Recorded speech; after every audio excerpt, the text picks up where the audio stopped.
Պարոն վարչապետ, դուք հեռախոսազրույց ունեցաք Ռուսաստանի Դաշնության նախագահի հետ, հաղորդագրությունը տարածվեցին։ Հեռախոսազրույցը հայկական կողմի նախաձեռնությամբ է, ձեր նախաձեռնությամբ ինչ իրավիճակ էր, որ դուք որոշեցիք ամեն դեպքում որտորել այդ կամ առաջարկել հանել այդ սանկցիաները կամ դուք ինչպես ձևակերպում եք այդ սահմանափակումները եւ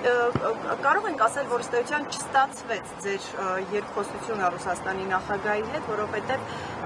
համաձայնության մասին այնտեղ խոսք չեղավ եւ ի վերջո ինչու պարոն վարչապետ չի ստացվում լուծել հարցը, դուք վստահ եք, որ ընտրություններից հետո ձեզ կհաջողվի լուծել այդ խնդիրները։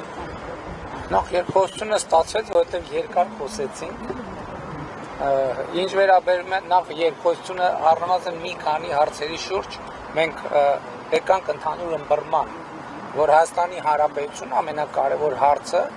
ունի լեգիտիմ իրավունք ինքը իր համար այլ ընտրանքներ ձևակերպելու, ձևավորելու եւ Ռուսաստանի նախագահին ասի, որ մենք հայտարարել ենք այդ ճանապարհը եւ մենք գնալու ենք այդ ճանապարհով, մանավանդ հիմա, երբ որ ժողովուրդն Հայաստանի Հանրապետության քվեարկել է դրա օգտին, եւ մենք ես ինչպես նախընտրական շրջանում ասել եմ, չեմ պատկերացնում, որ մենք մեր քաղաքականությունների արդյունքում հայտնվենք մի իրադրության մեջ, որ Հայաստանի Հանրապետությունը այլ ընտրանքներ չունի։ Հայաստանի Հանրապետությունը միշտ եւ բոլոր հարցերում պետք է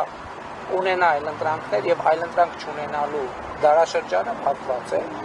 Ինչ վերաբերում է խնդրին, ես տեսեք, մենք հիմա բոլորս արձանագրում ենք, որ այդ խնդրը Հայաստանինն է, բայց այդ խնդրը Հայաստանինը չի, դա ԵԱՏՄ խնդրն է, որովհետեւ փաստացի ստացվում է,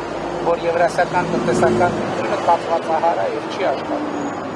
Եվ եթե այս հարցը արագ չլուծվի, թույլ տվեք կանխատեսել, որ դա կլինի ԵԱՏՄ-ի վերջի սկիզբը։ Բայց հնարավոր է Հայաստանի հետ կառավարությունը այդ դեպքում որոշի ավելի շուտ ԵԱՏՄ-ից դուրս գալ։ Չէ, մենք նման պլան չունենք։ Պարոն վարչապետ, Հայաստանի հետ առաջացել խնդիրը, եթե դուք ասում եք, որ ընդհանրեն է դա ԵԱՏՄ-ի խնդիր, միայն Հայաստանի հետ է ընդհանրեն։ ԵԱՏՄ-ի, ես չեմ ասում,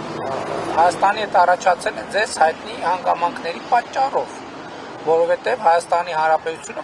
որդեգրել է այլ ընտրանքներ ունենալու քաղաքականություն, ընդ որում այդ քաղաքականության լեգիտիմությունը, այդ թվում Ռուսաստանի Դաշնության գործընկերները ընդունում են, ինչ շատ կարևոր է։ Այստեղ խնդիրը հետևյալն է, թե այդ այլ ընտրանքը երբ պետք է իրացվի։ Նաև պաշտոնական հաղորդագրության մեջ էլ է ասվել, դուք գիտեք, որ մայիսի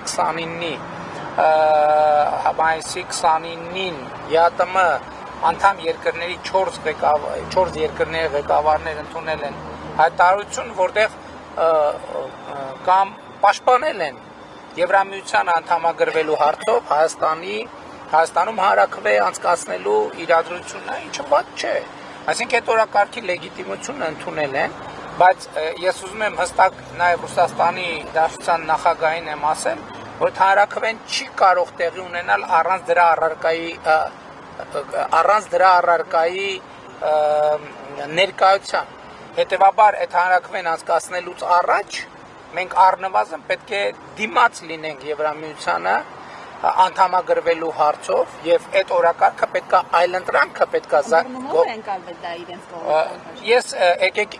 իմ դիրքորոշումների մասին ասեմ, որովհետեւ վստահ չեմ, որ այս հատվածում, բայց առնվազն այս process-ը կարծում եմ լեգիտիմ է եւ այդ process-ը Պարոն վարչապետ, ձեր դիմակիցները